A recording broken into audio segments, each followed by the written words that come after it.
Yo, what's going on, family? It's David here with Light Power, shining like you're supposed to.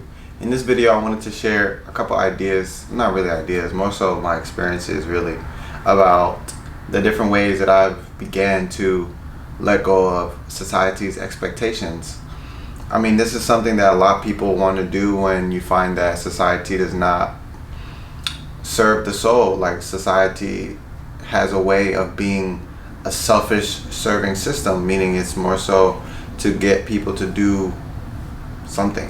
So in this video, we're going to talk about some of the things that society might push upon you, might pull upon you, or pull up on you with, you know what I'm saying? And I guess there's some of the things that I've been doing to help me in this same process, because to be honest, I can't say that I have fully let go of society's expectations, but I can definitely say that I've put in a lot of energy towards defining myself for myself. So let's just start where everything starts, man, at the house. Start in the house. It's tough to let go of society's expectations when in your left ear you have your uncle, and in your right ear you have your mother, and in front of you you have your father, all bringing together their suggestions on how you should live your life. And to be honest with you, deep down I realized that if I were to have cultivated intuition at an earlier time, which is the Most High God, or the creator of the universe, which you are a part of, speaking to you through you, intuition. If I were to have cultivated that a long time ago, or if I were to be given assistance in cultivating that, I feel that I would have been more along the track of my life at an earlier time. But that's needless to say, because here we are and we're developing these skills now. So I've noticed that without that intuition, without that awareness, it was really easy for me to do everything that was suggested to me. And a lot of the things that were suggested to me were not coming from the divine source, because it did not truly align with me, my soul, or my purpose, but it was more so what's working outside in society, what the illusion says is success. What can I brag about to my friends that my son is doing? Those are the type of things that are recommended, but it's not every single thing, but it's more so the bulk, the majority. So my advice in that area is to listen with one ear, or like they say, in one ear out the other. I just don't even want to let it come through all the way. Listen with one ear, like, so you gotta accept it, and as soon as it's in your hands, know that it's going right into the trash bin, the recycle bin. And sometimes, let me add this, like, sometimes they do provide good advice. Our parents and our elders have gone through life in their own experience, and it'll be foolish to discount the years of living. You get what I'm saying? They have things that we need to know as well. But when it comes to living your true authentic self, if they're not doing that, they will never be able to give you advice towards that. They might give you suggestions, they might give you reminders, like, hey, when you were younger, you always used to love to do this. Oh, I remember when you were young, you always did this. Those could be signs and symbols to show you more of yourself, yes. But when it comes to decisions like, yeah, you should go to school and become a doctor because doctors make so much money, that would just be a life sentence that you would be signing yourself up to. You'd be living in a prison that you created. Although, yes, you might have financial stability, you might have income coming in from this place. Where is the passion? Where's the fulfillment? You get what I'm saying? Those things are really what's lasts forever. And yeah, I'm not trying to downplay doctors, but I hope you understand what I'm saying. That's just understanding how the influence of family pulls into life if you allow it. So that'll probably be the first thing. The second thing will probably be school. And so school, like, creates its own environment of, I don't even know what word I want. Well, school creates this environment where it's like, what's cool based on what everybody has agreed upon to be cool. So if you go to school and people got Jordans on, and the people with Jordans got the girls around them, then you by default equate having Jordans to getting girls. So then you try to force yourself to get some Jordans so that you can get some girls. And it works because that's how it's set up. So value is what people attribute. Like, the females have to place value on that. And if they do, now the men are like, okay, I need to get this because the girls like that. You know what I'm saying? And I personally haven't even thrown that away all the way, because there are different types of influences outside of school, and still within the realm of friendship, family, or not family, but friendships and community. There are those influences still. A lot of them now are particular around the areas of social media. But in order for you to let go of that, it's more so understanding your own personal image, how you feel about yourself and how you see yourself. Because anybody who's able to see you the way you see you is someone who has true vision. Why? Because real recognize real. So if you're putting on a fake, you putting on a facade, you got on all these clothes, all this makeup and all this other stuff, hair, weave and things you don't even like, just because you know this girl got attention and you want to get some of that attention, you know, you're not really setting yourself up to be a sovereign being. You're more so a slave because you're a slave to the idea that someone else got what you don't, which is not the case, because you're an infinite being. Everything that you have is in the realm of your vibration, and all you have to do is match it and attract it. So I can't say that I know how to do that perfectly, by the way, but I'm just rolling out the information here. But anyway, so that'd be a little bit about like school and communities and things of that nature. Because if it's not structured and valued based on essence of truth or true value, then it's normally not necessary a lot of the times, because you're trying to get validation from people who have not validated themselves. You know, yeah, you might have an audience of people clapping their hands, but they don't even clap for themselves when nobody's around. They're sad when nobody's around. So that's not really a good investment. You want to live in a fulfilled way, and you attract people who also feel like that. That way, that strength comes from a true place. I just see that it just makes more sense. It's wise to do that. And also, it's going to be tough to do that, because when you do detach from society's ways of doing things, you're shunned in different ways. You might not kick you out the house, but you're going to be looked at differently. Every time you make a decision, it's going to be questioned. You know, they're gonna think about, what is he doing? What is she doing if she's not here at this time? Or what are they doing if they're not, you know, here on Sunday? What are they doing? Things like that. And it's not really to like destroy tradition, because tradition is helpful in some cases. It teaches us about what our forefathers or the past generation has gone through, what they've experienced and what they've learned. So it's valuable in some areas. But then in another hand, it's like the most destructive thing you could be holding if you decide to hold on it too tight. So we have to understand, like, they fear change, but sometimes not changing is the thing they should be the most fearful of. But let's get back on point. So we talked about family, we talked about school and society. Now let's talk about your individual person. Look at my hair right now. My uncles look at me like I'm crazy right now, because my hair is probably like, I don't know, 2 inches long or something like that. Maybe 3, I don't know. Shrinkage. But like, you know what I'm saying? It's crazy to them to see me like this, and it's like, you're not cutting your hair? What's wrong with this guy? And he's going to go and do a dreadlocks. You know what I'm saying? But it's like, do you know why we were forced to cut our hair? And I'm not saying that everybody should grow their hair out, but like, you know where your hair comes from? It's the essence of your soul. Like, I'm not even trying to rationalize in this video about hair. I'm not going to do that. But I'm just explaining how they use the past example to define what the present should be or what the future should be. And that's coming from a place of zero creativity, because you don't have responsibility over your own appearance, your own presence, your own life. And you can't create like that. You can't. Powerless. So those will probably be the first 3. So in this entire process, I've had to redefine a lot of things for myself. One of them being beauty, because growing up, you know, women support each other on the sense that you should be wearing Brazilian. That's, oh, body wave, get that. And I'm not shunning that. I think anybody in the planet should be able to do whatever makes them feel more accepting to themselves. But I don't value that anymore. I used to value that, but I don't value that anymore, because I got to whiff some natural beauty, you know what I'm saying? And I think it smells better. I just like that, you know what I'm saying? And I appreciate the person who also goes against the grain to feel themselves in their natural state. I think that's sexy, like boiling hot. And to me, it's just, I just appreciate that, because it tells me a lot about the individual. That's value. To me, that's substance. I don't care about what it looked like on the outside. Everything got on the outside. What's it look like on the inside? You know what I'm saying? You got a Christmas box that look big, got a nice bow and everything. What's in there? Because if there's nothing in there, I don't really care too much about that box. But if there's another cardboard box, you know what I'm saying? But on the inside got gold bricks.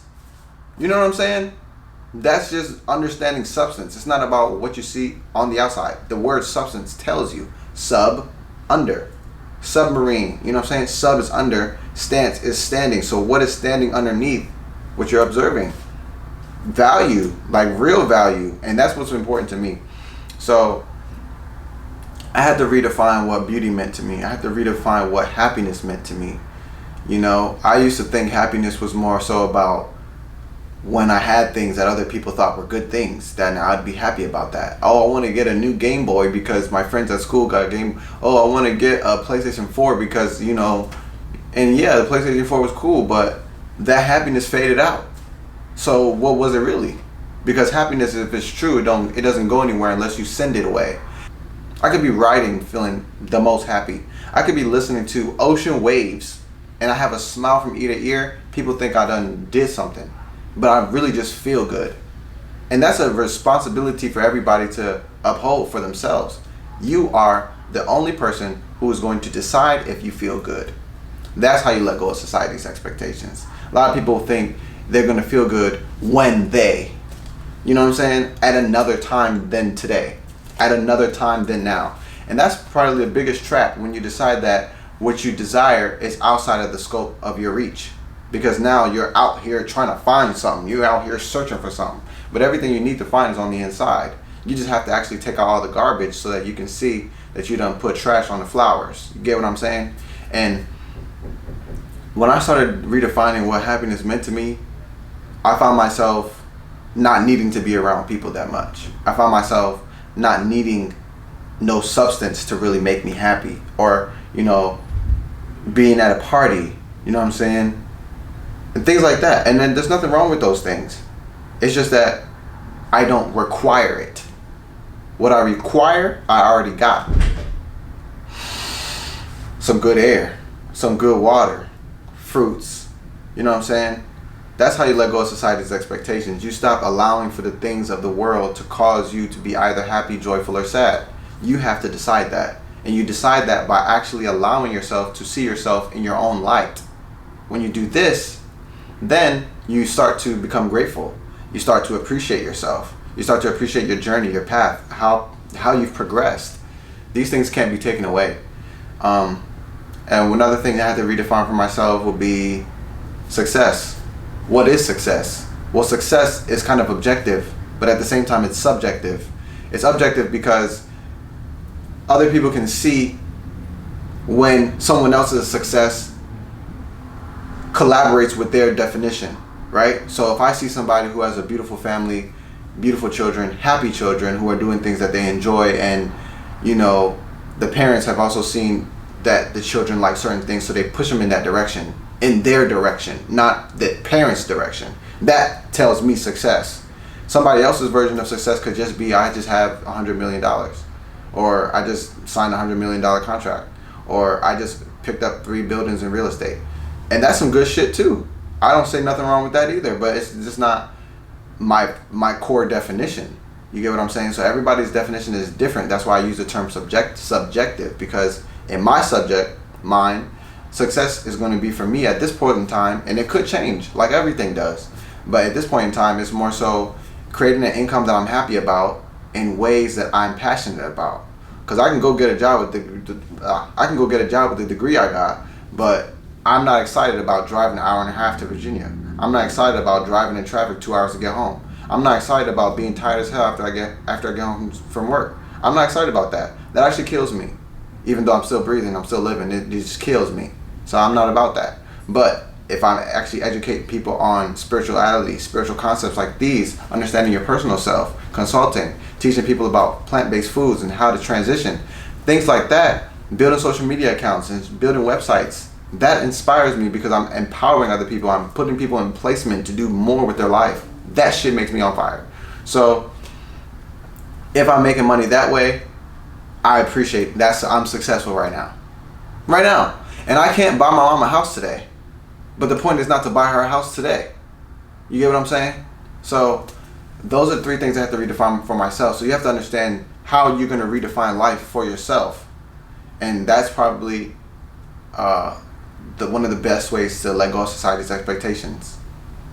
So, I mean, I pretty much just spoke my heart in this video. I'm not really sure about how I should structure it or anything. What else though? One other thing that you can stop doing to start letting go: comparing yourself with others. If you compare yourself to other people, first, there's a couple things that are wrong about this whole idea in general. If you were in the same place with the same person doing the same thing and they were ahead of you in some ways, you have to understand that your journeys are different. So your results are not going to be their results. But you should be comparing yourself with your previous results, because that's how you get the most clarity. See, the thing about comparison and comparing yourself to other people is that you don't have no context on that person's life. Somebody has a car and y'all the same age and they got a BMW and you mad about that. But why? You don't understand the context of their life story. So you shouldn't even be interested to compare your result with theirs, because you know your context. And that's why you should not let nobody judge you either, because you know your context. They don't know your context. So what does this mean? It means that the BMW guy could just have picked up a car note, $450 a month, and he probably sad about that.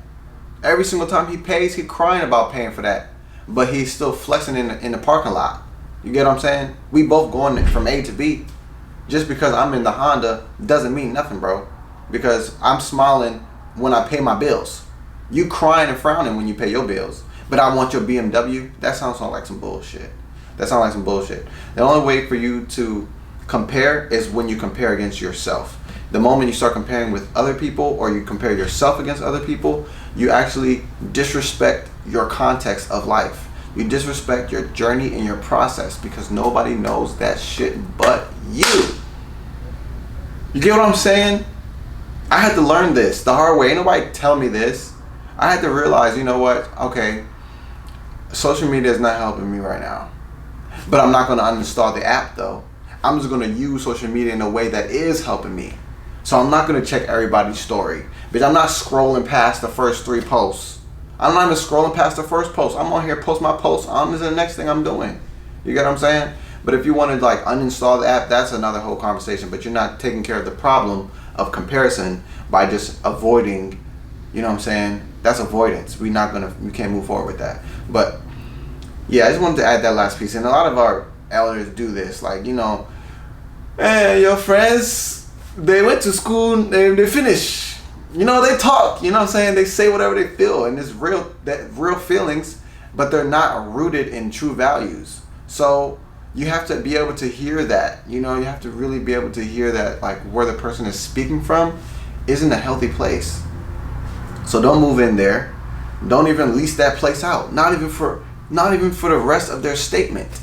As you know as soon as that comes in, you should be able to discern where they're speaking from. And you have to be able to work with yourself and say, okay, I understand her point of view. And that's enough for me to distance myself from whatever has been spoken. Because when I understand that that's their point of view, then I choose another way of looking at this whole thing. Because that's what point of view is about. You got the point of view right here. You're seeing me straight like this. If I was looking like this, you know, now you got this point of view. And the point of view is different, because somebody could be talking about a pimple on this side, but you can't see that. So that's exactly what it's like. They're talking about a pimple over here, and that's not even important to you because you're just looking flawless. You know what I'm saying? Like that. You get what I'm saying? But anyway, that's how you let go of society's expectations, at least from my personal point of view. Comment down below if you have any other methods and ways that you've been letting go of society's expectations, and how it's allowed you to feel as well. Because that's another part. It's not really just about letting go of society's expectations and being rebellious because I was born rebellious or whatever the case is. It's more about living a fruitful life that you actually enjoy. Because I'll be the last person to tell my children to do something without a reason. I'll be the last person to tell my children about what I did without telling them why I did it or why I do it. You get what I'm saying? I do things with intention and purpose. And I've just noticed that when I listen to other people, I don't have that intention and purpose. I have, they so-and-so said it. That's what I have. That's what I have. And that shit feels empty. Oh, I'm going to school because I want to get a job because that's what my counselor told me. Well, I should have doubled back and checked my counselor, because we all got the brain. We all just using it to different capabilities, different capacities. So I can increase my capacity and understand why that's not a good decision for me. I can definitely give that same advice to somebody else when it's perfect for them. But you have to have that knowledge of self. See, that's where the ancients will always say, know thyself on the temples. You get what I'm saying? Because that's the true essence of life, is to know yourself. But anyway, family, this video is well done now. I feel complete, and the AC just kicked on. But anyway, comment down below if you have any insights that you would like to share. Share this video. Leave the door open for somebody else. If this video gave you some keys to open some doors in your life, share the video. Leave the door open for somebody else. I just started a new Instagram page, The Open Door. I'll leave the comments down. I'll leave it in the section down below. I'm just an artist at this point. I have so many different personas on the internet, so I'm just gonna keep it running like that, and start letting go, family. Do one thing today that separates you from the multitude, as far as the incorrect direction that they're trying to lead you. But with that being said, I'll talk to you again in the next video. And like always, what is it like always? Shine some more. I don't know what it is. We're gonna figure it out together. Keep shining though, and I'll talk to you again soon. Peace.